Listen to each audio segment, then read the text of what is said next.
if you can find actually a victim, no, a body, and malilink mo yung body na yun sa death squad na yun. Utos ho nung kapitan, sabi nung kapitan, yung utos na yan galing kay general. Yung general sabi, galing yan kay presidente, di umabot. Meron akong death squad. Welcome back po sa Pilingko TV. Ayon po sa isang attorney, maaari daw makasuhan si dating Pangulong Rodrigo Roa Duterte. At tingin ko naman na hindi ganun kabobo si FPRRD para i-incriminate ang kanyang sarili sa Senado. Okay, ano nga bang pinanggagalingan ng attorney na yun at nasabi niyang maaaring makasuhan? Sige, panoorin po natin. I can make the confession now if you want. Mr. Chair. Talagang niyayari ko. Meron akong death squad. Kung ang mga pahayag lamang ni dating Pangulong Rodrigo Duterte ang pagbabasehan, hindi sapat ang ebidensya para kasuhan siya. Ayon kay Atty. Michael Chu ng UP College of Law at head ng International Criminal Law Program. Pwede siyang murder if you can find actually a victim, no, a body, and malilink mo yung body na yun sa death squad na yun. And you can link the death squad to the former president, and you can prove that he in fact had constituted the death squad. Then yes. Kung malilink doon sa body, para mahirap namang maghanap ng katawan at i-link sa kanya. Wala, mahirap yan, malabo. Pero ang dami-dami mong kailangang ipakita. Pero sabi ni dating Integrated Bar of the Philippines President Domingo Cayosa, ang PNP mismo ang susi dito. Kasi kung sasabihin nung lieutenant, utos ho nung kapitan, sabi nung kapitan, yung utos na yan galing kay general. Yung general sabi, galing yan kay presidente, di umabot. But you have to connect it to particular killings. Hindi na ganun kahirap kasi sa totoo lang, alam naman ng PNP kung sino yung mga pumatay, di ba? Alam naman ng PNP sa totoo lang sa kanilang record kung legitimate na nanlaban o kaya talagang rub out lang. Kaya kung gusto nila. Lumalabas din ang mga sinasabi. Malabo yung pahayag mo, attorney. Hindi yan mag-i-stand up sa court. Ng dating Pangulo lampas na sa 20 taong prescriptive period ng kasong murder o yung taning para maisampa sa korte ang kaso mula nang isagawa ang krimen. At sino yung pitong yon na miyembro ng death squad nyo? Crime. Mukhang patay naman sila lahat, ma'am. It's okay, sir. Ano pong mga pangalan nila? You know, when I was mayor, 43. I am now 73. Pinaglaruan lang ni FPRRD si Risa Hontiveros Pinasakay lang sakay na sakay naman. For the life of me, I cannot remember the name. Pero ayon kay Atty. Chu, pwedeng sapat ito para sa reklamong paglabag sa Republic Act 9851 o lokal na bersyon ng Crimes Against Humanity. Perjury naman daw ang pwede kung babawiin ni Duterte ang mga sinabi niya na nauna niyang pinanumpaan. Nag-oath siya So, hindi naman dapat nagjo-joke sa Senate hearing. So, kung press conference yun, posible pang may resort. Pero sabi ni Atty. Salvador Panelo, dating Chief Presidential Legal Counsel ng Duterte Administration, wala namang inaamin ang dating Pangulo. Tingnan mo lang yung sabi niya, meron akong death squad. May admission. Hindi, pakinggan yung maigi sinasabi niya. Yung mga kriminal nagpapatayan. So in that sense, meron siyang death squad kasi salit na yung mga pulis ang pumatay sa kanila, sila na mismo nagpapatayan. O kaya kung may death squad, Yun naman pala ang tinutukoy na death squad Sila nagpapatayan, yung mga kriminal. Yun ang aking death squad. 7 members, mga negosyante daw. That is not my creation. That is the result of them fighting each other. Sabi rin ni Panelo, hindi dapat makipagtulungan ang mga ahensya ng gobyerno sa International Criminal Court. Nauna nang sinabi ni Pangulong Bongbong Marcos na hindi gagawa ang gobyerno ng Pilipinas ng hakbang para tumulong sa investigasyon ng ICC dahil hindi kinikilala ng Pilipinas ang jurisdiksyon nito. We have repeatedly said the ICC has no jurisdiction. Whether sila may maggamit o hindi, wala nga sila jurisdiction. So, the ICC is a nonsense, useless entity. Sabi ni dating Senador Antonio Ang sakit nun ah. ICC is a nonsense and useless entity. Ouch. Yan is the fourth na transmit na sa ICC ang mga transcript ng mga pagdinig ng Senado at Kamara kaugnay sa war on drugs. Unang-una, yung mga allegations na nakuha nila dyan sa komite, puro either hearsay, or lies, or propaganda. Walang value lahat. In short ko, Attorney Panelo, puro marites lang pala. Sabi naman ng lead chair ng House Quadcom na si Congressman Robert Ace Barbers, hindi sila magbibigay ng certification sa mga naturang transcript dahil wala silang kinalaman sa investigasyon ng ICC. Ayon naman sa ICC Office of the Prosecutor, masusi nilang binabantayan ang sitwasyon sa Pilipinas. Binubuo raw ng malawak na sources ang kanilang investigasyon kabilang ng impormasyon mula sa international partners, civil society at open source information o yung impormasyong bukas sa publiko at hindi kailangan ng espesyal na permiso para magamit. Para sa GMA Integrated. Ewan ko ba sa inyo, ba't puro kayo ICC ng ICC? Functional naman ang mga courts natin. Okay, panoorin po natin yung nangyari doon sa Senado. Ito yung pinanggagalingan ng news na yan eh. What about yung bunga ng polisiya na libo-libong namatay kasama si Kian De Los Santos? Do you also take full responsibility for that? Do you assume responsibility for the death of Kian De Los Santos? No. No. How about si Carl Alam mo, ma'am. Ito kung paano pasakayin ni FPRRD si Risa Hontiveros. Kung paano niya pinaglaruan. Ayan, sakay naman si Hontiveros. Yes. Before you rumble on those many things. No. I'm not rambling, Mr. Chair. Very specific yung mga tanong ko. Specific ang law. Guilt is personal. Tanong ka muna ng abogado. Okay lang po. Kayang-kaya kong magtanong sa abogado. Sige, tanong ka itanong muna ko ngayon po. before we proceed. No. Hindi tayo I have prepared. Magtanong ka muna sa abogado bago kayo mag-proceed. Hindi mo naintindihan eh. These questions with my Guilt legislative is staff. personal. Yes, it's very personal. Hindi mo pwedeng ipasa sa iba yan. I take full responsibility. Yung sinabi ko na war on drugs.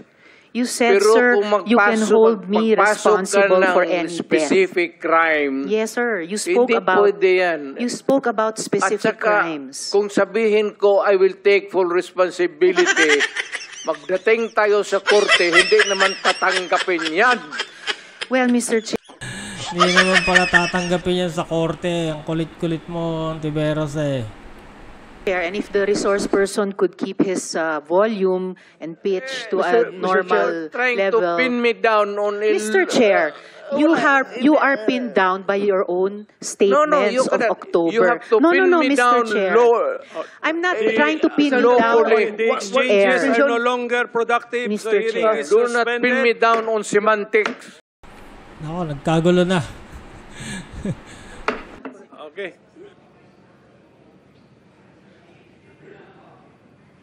Sandali po nga sinuspend ang pagdinig at sa pagpabalik nga po nito ay mas mababa na ang boses ni Duterte at sinabi niya na excited lamang siya sa kanyang pagharap sa Senado. Iniba na rin po ni Senadora Hontiveros ang kanyang tanong.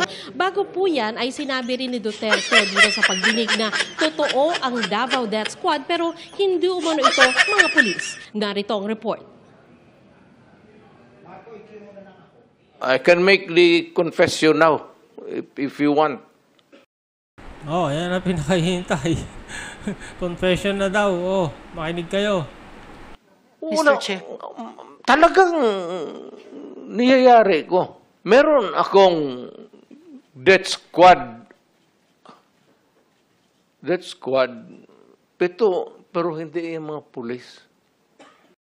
Oh, makinig ka, Delima, Hontiveros. Ayan, may death squad daw. Sila rin yung mga gangster. Yung isang Mr. Chair. gangster, utusan ko. Patayin mo yan, kaya kung hindi mo patayin yan, patayin kita ngayon. sa harap ng Senate Blue Ribbon Committee na nag-imbestiga sa kanyang giyera kontra droga noon. Ito ang sinabi ni dating Pangulong Rodrigo Duterte nang mapunta ang usapan ukol sa umunay Davao Death Squad. Nang usisain ng dating Pangulo ng mga senador, hindi malinaw ang naging tugon nito. Nabanggit nyo, may sarili kayo ngayong tinayo na hit squad. Is that what you're trying to tell us? Para hindi po kami nalilito po. I mean, can we be very clear?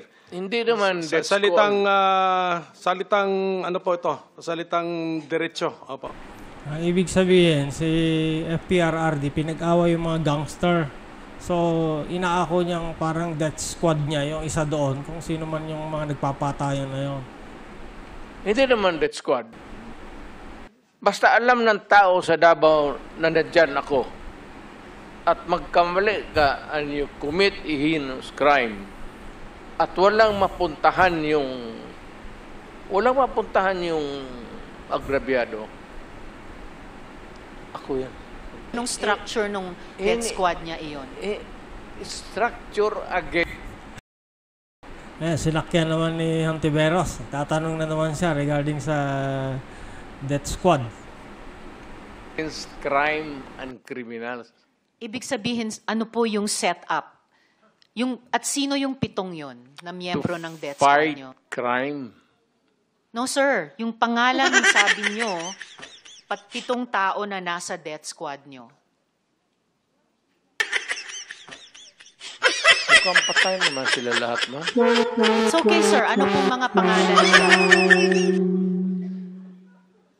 Kung subukan, You know, masisira ang buhay mo. It's about 43. I am now 73. For the life of me, I cannot remember the name. May rewards po ba yung pitong taong iyon kapag nakakapatay sila? Ay, hindi, ma'am. Tingin ko talagang naging frustrated si Hontiveros nung pagdinig na yun. Yaman yung maraming gago na mayaman sa Davao. Ano pong koneksyon ng mayayaman sa Davao? Gusto pumatay ng mga kriminal. Because they want the city to be safe. Gate ni Duterte, wala siyang utos bilang Pangulo na patayin ng mga pulis ang mga sangkot sa droga. Call of duty of the President. Ako yun. Kasi ako yung presidente sa panahon ko. At hindi ako nagkulang, Mr. Senator. Nag-warning ako lahat narinig Kung ng subukan, Pilipinas. masisira ang buhay mo. Huminto kayo sa droga, bitawan ninyo, drop it. Kasi magkakaproblema talaga tayo.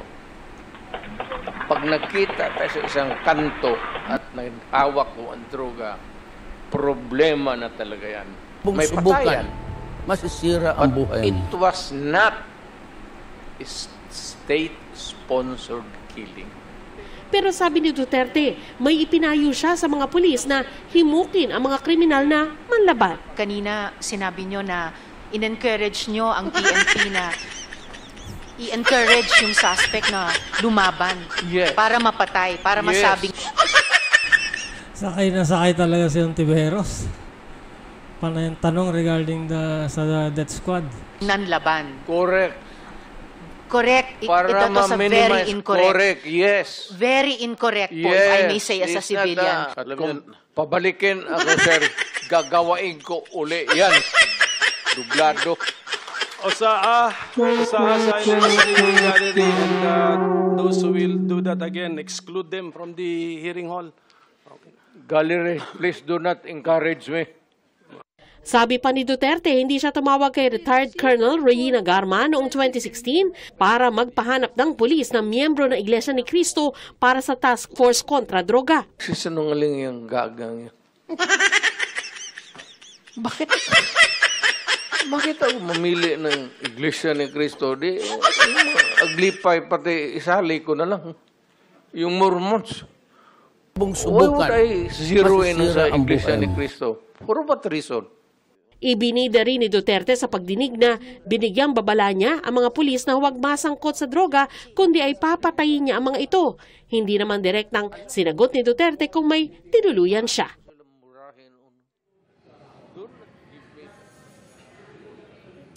Vicky, ang sinabi po ni Pangulong Duterte rito ay matagal na siyang pumapatay pero hanggang ngayon daw ay wala pa namang kaso laban sa kanya. Pasado 6:00 po ng gabi nang umalis dito sa Senado si dating Pangulong Duterte. Vicky? Paano, ganyan lang ho muna. Hintayin natin kung mayroon talaga mapapile na kaso laban kay FPRRD. Kung hindi pa ho kayo nag-subscribe, paki-click na po ang subscribe button and hit the notification bell para lagi kayong updated. Salamat po!